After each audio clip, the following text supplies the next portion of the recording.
Well, I am so happy today to be speaking with, via the magic of these new systems, with Stephanie Turner, who is the extension agent up in Greenwood, South Carolina. But we're not going to talk about plants today, Stephanie. We're going to talk about family traditions. That's right. I have a traditional Italian recipe that I'd like to share with y'all today.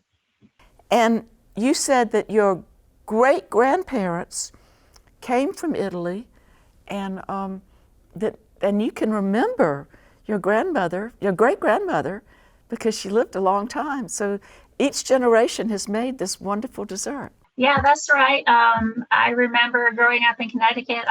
My grandmother lived to her mid-90s, and so I did get to know her and visit with her and partake of her cooking and maybe inherit some of that love of cooking from her. Well, what is it that we're going to make today? So the dish is called Struffoli, and it's an Italian dessert that we traditionally make around the Christmas holiday. And it's a very simple fried dough, basic recipe. But the fun in it is just getting together and the making of the process, because it is kind of time consuming and many hands make light work. And it sounds like young people can be involved because some of it's kind of like rolling clay, Play-Doh. Yeah. So everybody can do something. Yeah, that's right. So, and it's helpful to bring friends and family over to get it done. But it's very simple as far as ingredients are concerned. You do need about 3 pounds of all-purpose plain flour, not the self-rising, and then a tablespoon of baking powder, which I think you have a hint for me on that, don't you, Amanda? Well, I found at times, we don't have air conditioning, and I don't bake a lot. But when I do, I need baking powder. And I always just make my own now so that I know it'll be fresh. And you can just go anywhere and find out how to do it. I mean, the joy of cooking is how I first found out to do it. And it's just a combination of cream of tartar and baking soda. And it'll give you the proportions. But that way you know that it's absolutely fresh and that you're going to get the rise that you need from it. Yeah, and that's important with this recipe because you do want these little dough balls to fluff up when you fry them. So otherwise they'd be kind of brick-like, and that would not be fun. In addition to the flour and the baking powder, you're also going to need a dozen eggs, and you're going to allow those to come to room temperature before you start working with them. And about a 1/4 cup of butter flavored shortening, something like a Crisco. And that will be incorporated all together to make your dough. And so that process we'll go through in a second, I guess. But you also want to gather together before you start a fryer, because you're going to want to fry it in the oil for frying. You're going to need some honey, about a quart of honey. And I like to use the lighter color honey. The different colors and sources for honey give them different flavors. So use the honey that you like the taste of. And you're going to need some zest from about 3 small oranges or 2 really large ones. And I never really thought about this, Amanda, but you say you save your zest sometimes too? I do. Whenever I need lemon juice or orange juice or something, I go ahead and get that little grater machine, that little fancy thing, and save it. I save the jars when I'm making pimento cheese that the pimentos came in, and then I keep the zest in those, and then if I need it, it's in the freezer, and I've got it ready to go. That's great. That way it'll be handy and you won't waste your peel, and you'll have it ready to go, right? So maybe you have some zest put aside, or you're just using some new zest. And then you also need some sprinkles for decoration at the end. And the equipment you will need, you'll need a mixer, a stand-up mixer. Well, it makes it easier, unless you're really good with yeah, you want some super strong arm muscles. And you'll need a couple of different large bowls. And you need a large surface area for rolling and cutting out the dough. We actually use some large pieces of plywood that we've made into our own cutting boards, and we keep year after year for this exact purpose. And you do need a fryer and then something to catch and drain the fried dough afterwards. I use a brown paper grocery bag.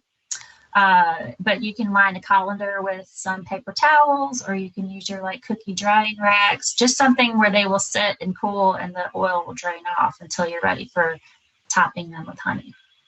Okay, well, let's go through it and see what we end up with. Okay, so you're going to start with your flour, and you want a large bowl because you're going to need about 7 cups of that all-purpose flour. And you're going to incorporate your 1 tablespoon of baking powder into the flour. And you're going to set that aside while you work with your eggs. And you get your stand mixer and you put your dozen eggs in your stand mixer, and you're going to beat them very well until they start to become bubbly. You're not wanting them to be frothy. And at that point, you can add your butter flavored shortening and mix it in as well. And it's not going to be completely incorporated. You may have some little chunks of that shortening throughout there, and that is fine. And then you're going to slowly incorporate your flour into that mixture. And at some point, you may want to change that stand mixer paddle to the dough hook. Because it is going to be a very thick dough once you get through, like a bread dough, that consistency. So you're going to gradually add that flour and get it incorporated, about a cupful at a time. And then it'll get really thick, and you'll have to then sticky. It'll be a sticky dough. So you're going to have to kind of work it away from the hook and out of the bowl. And then after that, you're going to take that dough and knead it on a floured surface. Knead it until all the little pieces of crumble that may have broken away have gotten incorporated, and it's got a nice sheen and kind of a springy texture to the touch. Maybe just about 4 or 5 minutes kneading. And then you're going to take and just leave it on your cutting board or your floured surface and cover it with the bowl. And this is the perfect time. It's going to have to rest for half an hour. This is the perfect time. If you don't have your zest in advance, you can zest your oranges, get your oil ready in the fryer, pour it in, heat it up. Because you have that little bit of half an hour time in between. You can go ahead and put your honey on a saucepan on the stove, not warm it up yet, because you probably just want to wait and turn that on until you start frying. But you can kind of get your ducks in a row while you're having to wait that 30 minutes. So how do we get all these little pieces of dough and the snake-like aspect of this that I think children would just love to participate in? Yes, and that's the fun part. And actually, that's the part that kind of cracked me up this year, because I forgot the technique of how to roll a snake. But after you uncover your dough, you want to cut off pieces, small, manageable chunks of dough, and roll those, like when you're playing with Play-Doh, roll them into a snake. But don't put too much flour on your surface when you roll it, because you'll end up like me and you're just pushing the snake back and forth, gliding across the flour. And so we laughed a little bit about that this year. I forgot my technique. So make sure there's not too much flour, and you need to give enough pressure. Of course, roll from the middle out, so that, because your middle of your snake is always fattest, right? And then you want the whole snake to be about a ½ an inch thick. So this is when children are really having fun. Yes. My son, I call the neighbors, ask a friend. This is a great family friends activity, because it does take a little while to make all these snakes. And then each snake needs to be cut into little ½ pieces. And those are your little stroofali, the little dough nuggets that you are going to be frying.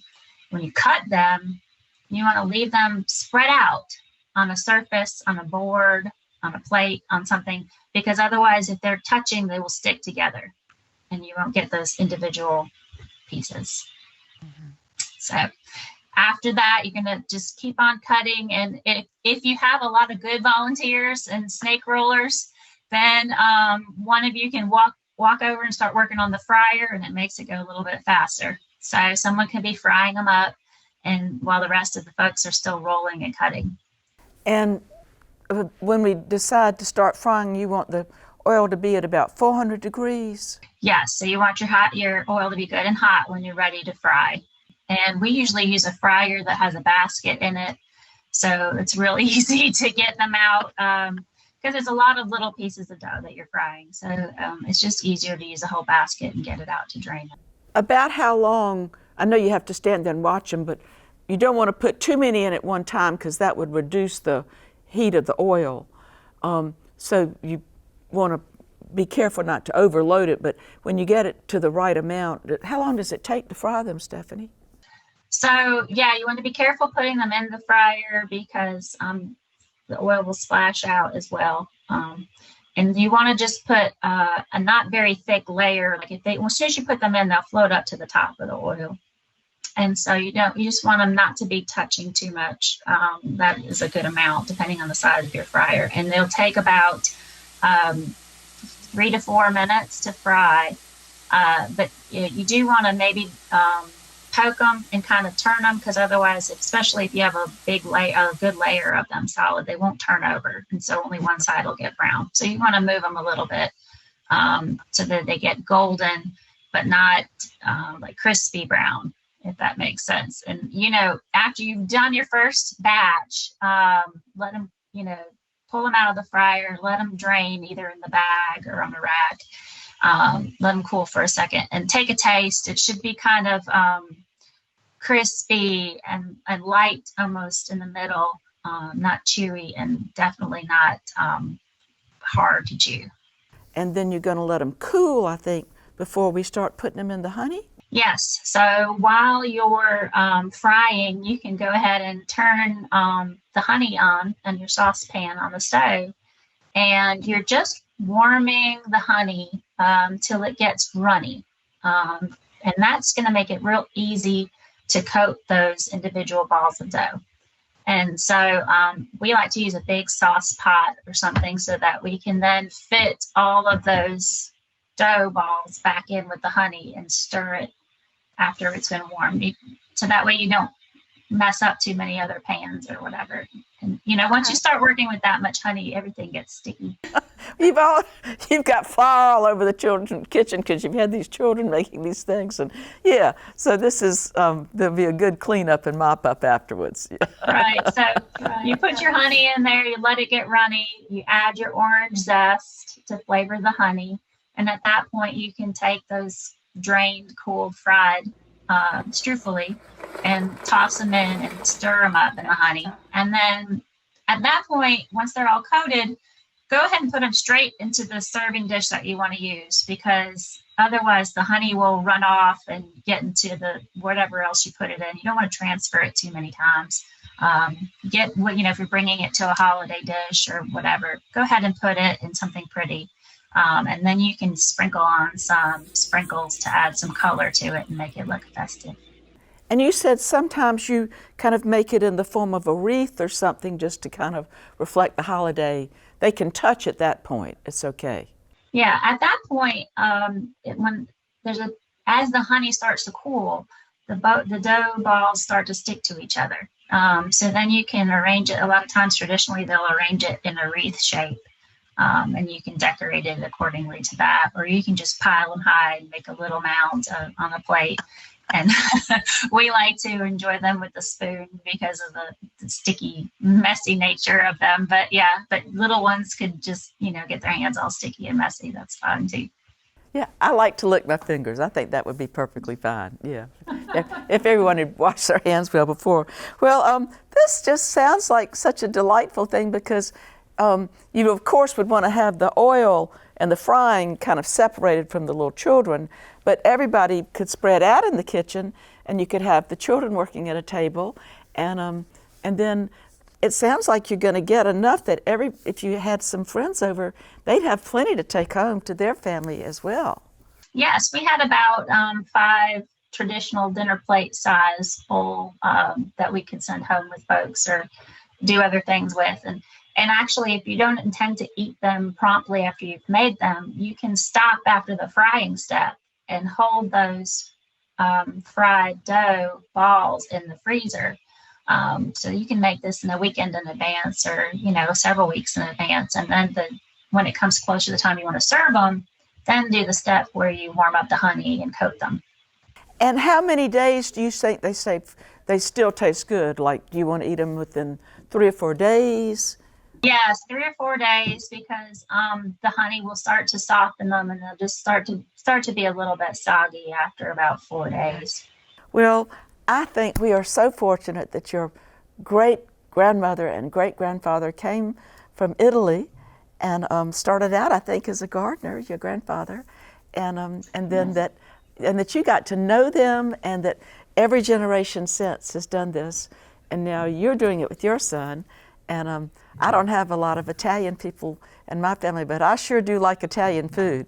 Well, Stephanie, you do so many wonderful things for us, and don't let that kitty cat get into walk all over these things. I see Special wandering around, but we send you and your family, and I think your mother now lives right down the street. We send all of you our dearest love for a happy and safe holiday. Thanks, Amanda. Happy holidays to everyone over there at Making It Grow, and your family as well.